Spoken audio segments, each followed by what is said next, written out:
Assalamualaikum warahmatullahi wabarakatuh. Bismillah walhamdulillah wassalatu wassalamu ala rasulillah Sayyidina Muhammad ibn Abdillah wa ala alihi wa sahbihi wa man tabi'ahu wa nasarahu wa wala. Amma ba'du, yang saya hormati Bapak Haji Ibnu Purna selaku Ketua DKM Masjid Jami Al-Muharram beserta jajarannya. As-siyamu atau as-saumu, ya, ini ada dua bentuk kata. Ada yang mengatakan as-siyam, ada yang mengatakan as-saum. Itu dua-duanya bentuk masdar dari kata soma. Soma yasumu sauman atau soma yasumu siyaman, ya, berarti dua-duanya bentuk masdar. Hanya kata-kata saum itu memang dalam Al-Quran hanya ada satu, yaitu dalam surah Maryam.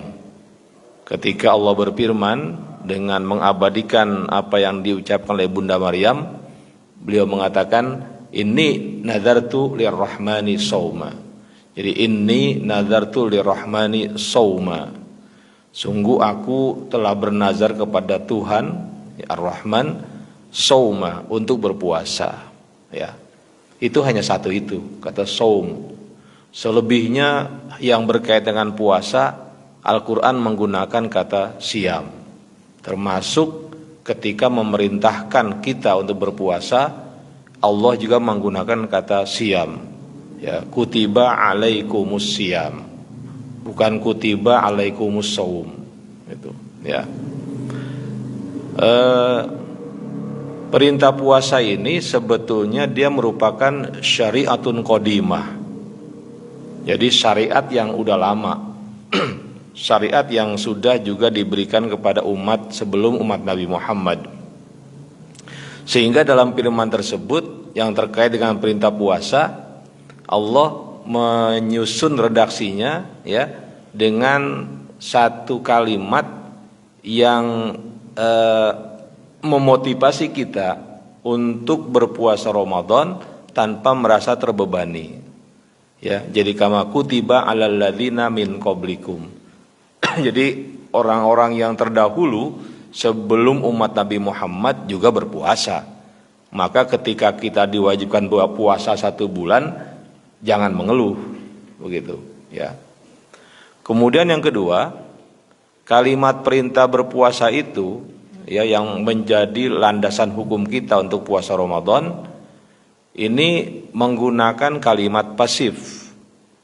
Jadi kutiba alaikumusiyam, ya ayyuhalladzina amanu kutiba alaikumusiyam, ya, diwajibkan. Nah, itu menggunakan kalimat pasif dengan menggunakan fi'il madi bina lil majhul, ya. Apa rahasianya, gitu, ya? Kenapa Allah tidak menyebutkan dirinya sebagai zat yang mewajibkan puasa, tapi ya tanpa menyebut dirinya, gitu, ya. Nah, ini dikatakan apa? Ini menandakan bahwa puasa itu adalah satu kebutuhan. Satu kebutuhan. Jadi bukan hanya satu kewajiban, tapi satu kebutuhan. Karena orang-orang walaupun tidak diwajibkan puasa, manusia pasti puasa, ya. Manusia pasti puasa karena memang jiwa itu, batin itu membutuhkan puasa untuk memperkuat batin, ya. Maka orang-orang yang tidak beragama samawi, ya, mereka bukan Muslim, bukan Nasrani, bukan Yahudi, tapi mereka itu juga punya syariat puasa. Bahkan di kejawen itu kan ada puasa, kuat sekali, ya. Jadi puasa itu adalah kebutuhan sebetulnya, ya. Terkait dengan tadi kata saum yang hanya satu kali dalam Al-Quran disebutkan dalam surah Maryam, ya, sebetulnya ada satu hal yang paling pokok dalam firman tersebut, ya. Ketika Bunda Maryam mengatakan inni nazartu lirrahmani sauma, ya, itu kata-kata saum semua mufasir, ya, mengatakan bahwa yang dimaksud saum di situ adalah al-imsaku anil kalam, yaitu menahan diri berbicara, menahan diri dari berbicara. Itu kan ketika itu Bunda Maryam dituduh dengan tuduhan-tuduhan keji karena mempunyai anak tanpa ayah, gitu kan ya. Maka Bunda Maryam itu menjawabnya, inni nadartu lirrahmani sauma. Beliau tidak mau bicara. Orang mau menuduh apapun terserah saja. Beliau tidak menjawab, hanya diam.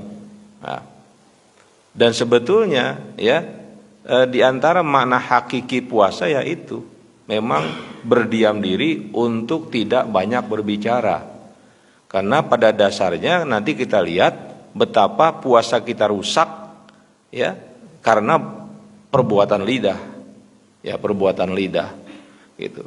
Puasa kita secara fikih sah, tapi nanti kita lihat secara hakiki ternyata puasa kita banyak yang rusak. Kenapa? Karena tidak mampu untuk menahan yang namanya bicara. Lidah kita itu tidak tahan untuk tidak bicara. Ya, nanti akhirnya apa? Bicara kita menyerempet pada hal-hal yang tidak dibolehkan. Ya, itu.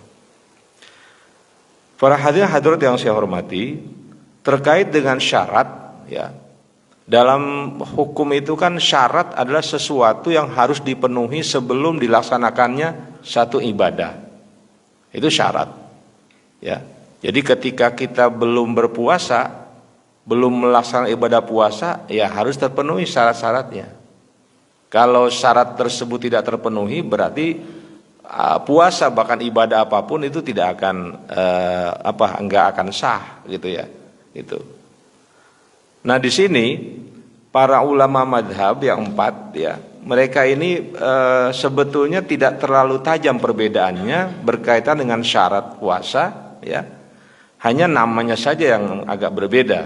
Ya, dimana kalau kita lihat itu, ya, Imam Hanafi dia membagi menjadi 3 ya, syarat syurutu wujubil ada, syurutu wujubil sihah.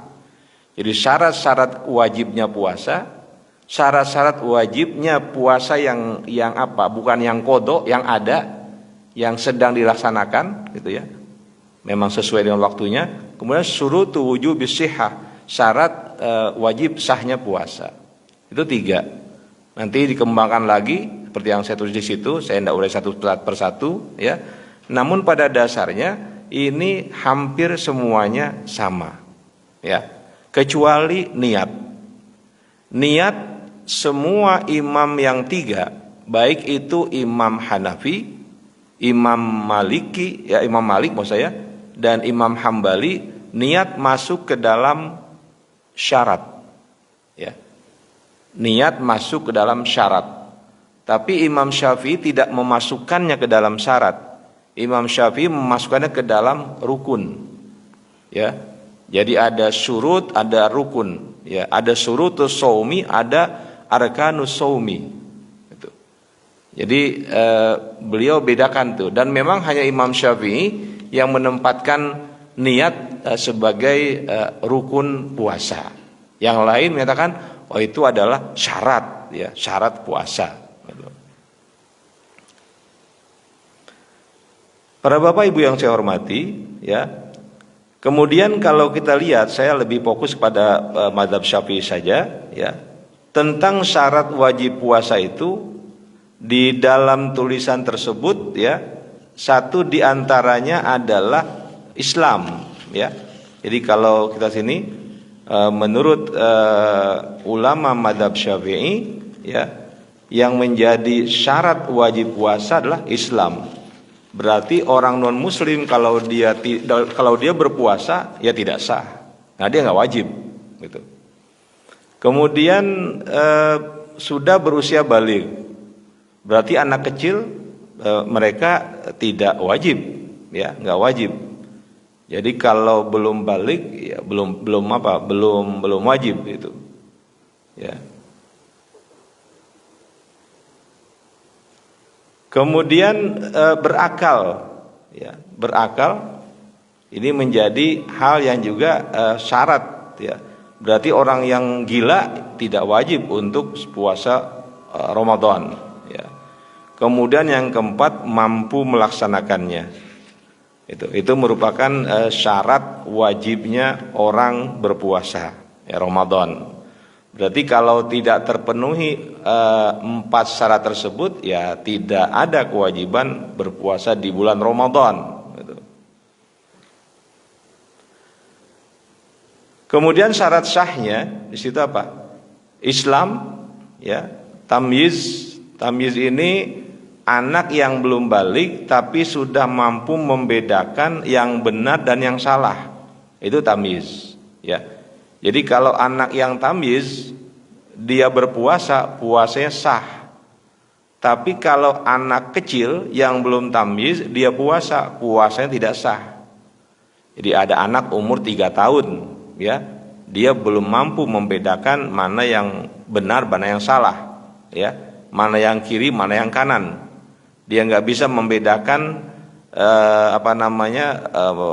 ketika istinja bagaimana caranya, dia nggak tahu. Nah ini orang yang anak yang semacam itu ketika dia puasa, ya puasanya tidak sah, ya. Kemudian suci dari haid dan nifas dan dilakukan pada waktu yang dibolehkan. Berarti pada saat 2 hari raya ya nggak boleh puasa. Pada saat hari tasyrik tidak boleh puasa. Ya, kalaupun puasa ya tidak sah, gitu ya, tidak sah puasanya, bahkan menjadi haram seperti itu. Oke. Kemudian siapa yang dibolehkan untuk tidak berpuasa? Ya. Nah ini disebut orang-orang yang uzur dalam hal puasa Ramadan, ya. Jadi mereka ini boleh tidak berpuasa, namun nanti diganti pada hari yang lain, ya. Yang pertama adalah orang yang memang secara hukum tidak dibolehkan untuk berpuasa, yaitu orang yang haid dan orang yang nifas. Begitu juga orang yang ayan dan orang yang gila, ya. Ini mereka memang secara hukum tidak dibolehkan untuk berpuasa, nggak ada kewajibannya, gitu. Nah yang kedua, ini orang-orang yang boleh tidak berpuasa Ramadan, ya, tapi untuk berpuasa tetap boleh, gitu. Mau puasa boleh, mau tidak puasa boleh, gitu. Pilihan saja, gitu. Ya. Siapa yang pertama? Yang pertama adalah orang yang sakit. Jadi al-maradul ladzi yusabbibu li sahibi dhararan syadidan. Jadi orang yang sakit dengan tingkatan sakit yang sangat, gitu. Ya. Jadi sudah tidak mungkin dia itu berpuasa. Tapi kalau sakitnya biasa saja, ini tidak masuk ke dalam orang yang dibolehkan meninggalkan puasa Ramadan. Yang kedua, orang yang dalam perjalanan jauh. Ini kan macam-macam nih pendapatnya. Ada yang mengatakan perjalanan 85 km. Ada yang mengatakan 89 km. Ada yang mengatakan 95 km. Ya. Nah, ini orang-orang yang melakukan safar sejauh itu, ya, mereka boleh tidak berpuasa. Boleh nggak berpuasa, musafir, gitu. Ya. Tapi syaratnya dia itu memang musafir sudah sejak sebelum fajar. Kalau dia setelah subuh baru berangkat kemudian menjadi musafir, ini tidak boleh nggak puasa. Umpamanya subuh jam 4.45, ya. Kemudian orang ini baru berangkat musafir jam 5 setelah subuh, maka dia tidak boleh tidak berpuasa, ya. Seperti besok umpamanya orang pulang kampung, jam berapa dia berangkat? Berangkatnya tengah malam, jam 12 umpamanya, atau jam 1. Nah ketika itu dia sudah boleh untuk tidak berpuasa, ya. Mau puasa lebih bagus, tapi tidak berpuasa nggak masalah, gitu, ya. Dan perjalanan itu bukan perjalanan maksiat. Kalau perjalanan maksiat itu juga nggak boleh. untuk meninggalkan puasa Ramadan.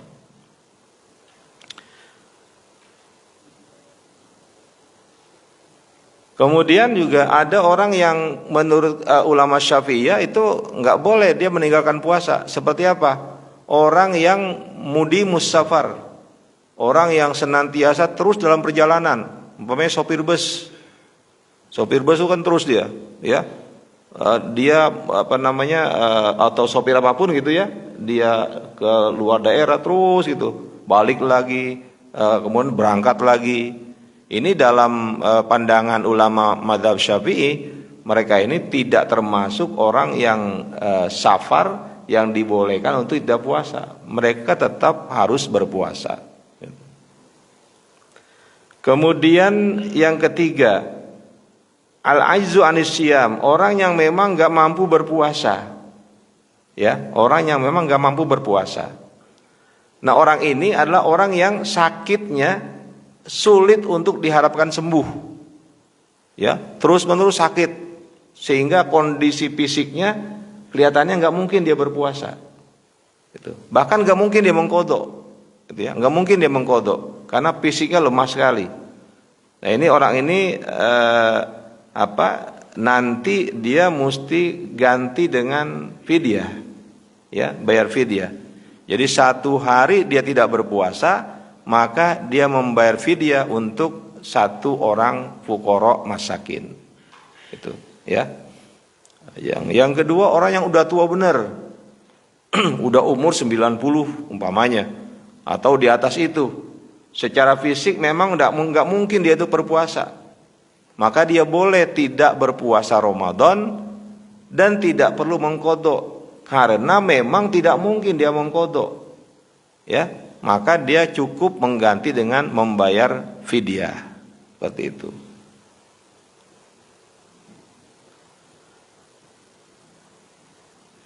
Kemudian yang berkaitan dengan rukun puasa. Oke. Rukun puasa ini dia itu hanya 2. Dalam pandangan Imam Syafi'i, rukun puasa hanya 2. Yang pertama adalah al-imsaku anil mufattirat, menahan diri dari hal-hal yang membatalkan. Nanti kita lihat apa saja membatalkan puasa. Yang kedua atau yang pertama an-niyah, utama niat, kemudian al-imsaku anil mufattirat. Jadi yang pertama niat, ya. Dan niat yang berkaitan dengan puasa Ramadan ini ada syarat yang harus dipenuhi. Kalau syarat ini tidak terpenuhi, maka puasa kita nggak jadi, nggak sah. Ya, ini terkait dengan niat. Yang pertama, niat puasa Ramadan harus tabyid. Artinya tabyid, niatnya pada malam hari. Yang penting sebelum masuk waktu subuh, itu, ya, sebelum masuk waktu subuh. Kalau kita puasa Ramadan, kemudian niat kita persis saat subuh masuk, dalam mazhab Syafi'i puasa kita batal. Lain dengan mazhab Hanafi. Kalau di mazhab Hanafi justru yang paling bagus katanya ketika kita pas subuh langsung niat. Itu agak beda pandangan beliau, ya. Dalam mazhab Syafi'i katakan niat itu harus tabyid, termasuk dalam mazhab Hambali dan mazhab Maliki, harus tabyid malam hari. Kan beda dengan ketika kita sholat. Kita itu sholat kapan niatnya? Persis pas masuk. Allahu Akbar, niat di situ. Ya, niat sebelumnya nggak bisa, nggak sah. Jadi persis masuknya perbuatan kita, masuknya niat bareng. Gitu. Atau sama dengan kita wudu. Wudu itu kapan niatnya? Ketika air mengenai wajah, di situ ada niat. Kalau kita niat sebelumnya nggak sah, ya. Tapi puasa Ramadan dia berbeda, niatnya itu harus tabyid, ya, harus sebelum fajar, begitu, sebelum fajar. Itu yang pertama, ya.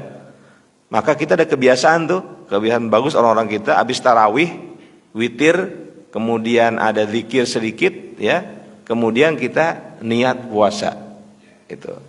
Jangan cuma diucapkan tuh.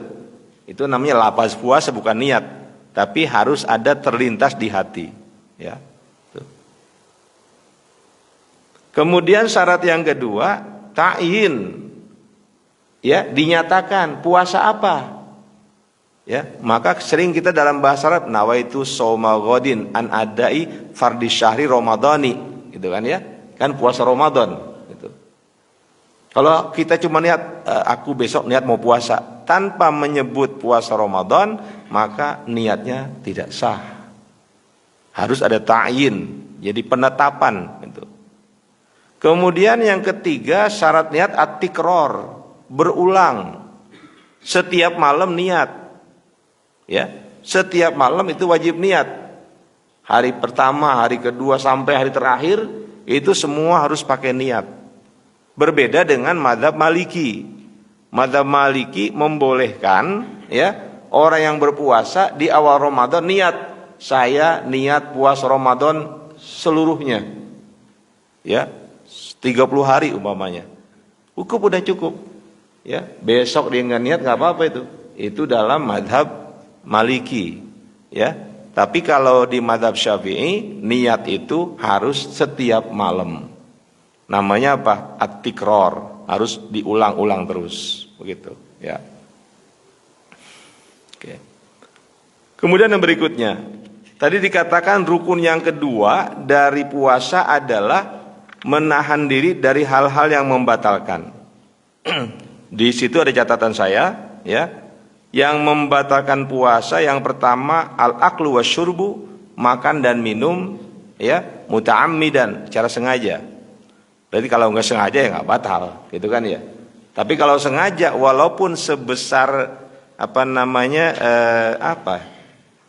yang suka ada di makanan tuh, apa biji apa yang kecil-kecil, wijen, ya, wijen. Walaupun yang kita telan itu secara sengaja sebesar biji wijen itu batal, ya, karena sengaja. Tapi kalau kita nggak sengaja, lupa umpamanya makan sampai 1 piring nggak apa-apa, gitu, nggak apa-apa 1 piring makan, gitu ya. Tapi kalau kita ingatnya lagi makan lalu ingat, itu mesti apa? Dibuang, gitu ya. Jangan ditelan terus tanggung nih. Gitu ya, batal kalau begitu. Jadi kalau memang kita sedang makan baru ingat, wah lagi puasa, langsung dilepehkan, dibuang begitu. Ya, nggak boleh ditelan. Yang kedua, masuknya satu benda ke rongga yang terbuka. Ya, mana rongga yang terbuka? Mulut itu terbuka, telinga terbuka, kemaluan depan kubul terbuka. Kemaluan belakang dubur terbuka. Itu namanya al-jauful maftuh. Jadi rongga yang terbuka. Mata enggak terbuka. Ya. Maka kalau yang mengatakan kalau kita umpamanya kelilipan gitu ya. Kelilipan tuh kalau itu batal repot itu. Ya. Kenapa? Kan masuk juga kan? Benda masuk. Ada rongga di sini, tapi itu rongga yang ghairu maftuh, tidak terbuka. Ya. Atau ini, apa namanya, urat nadi kita. Urat nadi itu kan tidak terbuka, ya. Gitu. Jadi kalau umpamanya orang apa namanya diambil darahnya, gitu ya. Atau dimasukkan darahnya transfusi, nah itu kan nggak apa-apa, ya. Lain halnya kalau diinfus, itu kan makanan, ya nggak boleh kalau infus. Ya. Kalau transfusi kan masih boleh. Kemudian apa namanya, maaf, dahak itu, dahak kalau kita telan, ya itu membatalkan. Dahak, ya. Kalau ludah enggak. Ludah itu air liur, ludah, walaupun kita kumpulin di mulut, maaf, kita telan, itu nggak membatalkan. Iya. Tapi kalau dahak itu membatalkan. Kemudian air yang habis kita wudhu berkumur tuh, kemudian kayaknya ada yang masuk, itu nggak batal. Kecuali kalau kita kumurnya mubalaghah, berlebihan. ya, sampai dikocok gitu ke iya, ke leher itu ada yang masuk, itu batal. Tapi kalau kita kumur biasa saja nggak apa-apa. Makanya kalau udah setelah zuhur itu berkumur makruh kan, memasukkan air ke hidung makruh. Kalau udah masuk zuhur gitu, udah lewat. Kemudian yang ketiga al-qai'u al-muta'ammidu fi, ya. Jadi menyengaja muntah sengaja ditarik gitu agar keluar gitu. Tapi kalau ada orang yang punya penyakit GERD, ya, asam lambung, kan suka ada yang naik tuh. Ya, itu nggak apa-apa. Ya, ada yang sampai naik kemari tuh, ya, itu tidak membatalkan. Ya, karena memang tidak disengaja. Kemudian yang keempat, al-wat'u amdan, bersetubuh secara sengaja, bersetubuh. Batal, bahkan mendapatkan kafaroh. Ya, dapat kafaroh puasa 2 bulan gitu kan, ya. Itu kalau kalau sengaja. Tapi kalau didahului pakai minum dulu ya nggak kena juga. Ada orang cari-cari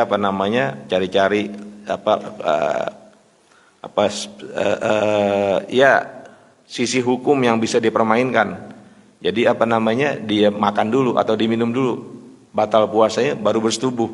Ya nggak kena kafaroh. Itu kan ya. Karena apa? Dia tidak dalam keadaan berpuasa. Gitu. Ya nanti dosanya bagaimana kita nggak tahu juga itu. Tapi secara hukum ya nggak kena kafaroh. Gitu. Ya. Kemudian yang kelima al-istimna, ya, mengeluarkan air mani secara sengaja. Ini juga batal. Ya.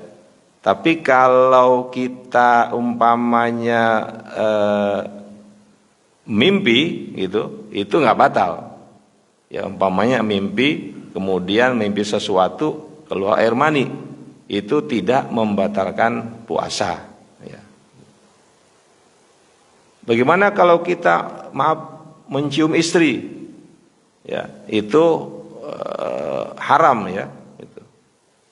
Ya, jadi mencium istri saat berpuasa itu haram hukumnya. Batal nggak batal, ya. Kalau tergerak syahwatnya, gitu.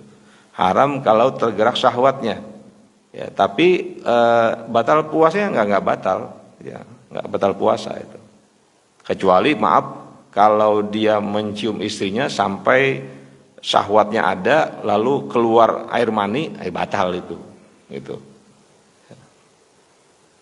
Kemudian yang keenam al-haid wan nifas, kedatangan haid dan nifas, lagi puasa datang haid, batal. Walaupun maghrib tinggal 2 menit, 2 menit lagi maghrib, saya berapa? Perempuan haid, batal puasanya, ya. Walaupun hanya tinggal 2 menit menuju maghrib, itu batal. Kemudian al-junun war riddah, gila dan murtad, itu membatalkan puasa, ya. Nah ini mungkin, ya, kita bisa mempertahankan dari hal-hal yang membatalkan puasa ini. Tapi yang sulit sesungguhnya adalah kalau kita mengacu kepada hadis Rasul tentang 5 hal yang membatalkan pahala puasa. Khamsun yubtirna shaim, ya, al-kadzibu wal ghibatu wan namimatu wan nazar bisyahwah wal yaminul kadzib. Itu yang susah sebetulnya. Puasa kita secara fikih sah, tapi pahalanya nggak ada, ya. Lagi puasa bohong, nggak batal puasanya, pahalanya batal. Lagi puasa ghibah, puasa nggak batal, tapi pahala puasanya batal. Kemudian lagi puasa mengadu domba, 2 pihak atau 2 orang yang tidak bermusuhan jadi bermusuhan, itu batal pahala puasanya. Ya, kemudian apa? Sumpah palsu, itu pun batal pahala puasanya.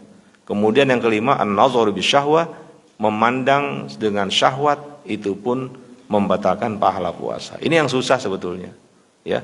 Makanya ada mengatakan sesungguhnya hakikat puasa itu hakikat puasa Bunda Maryam. Kenapa?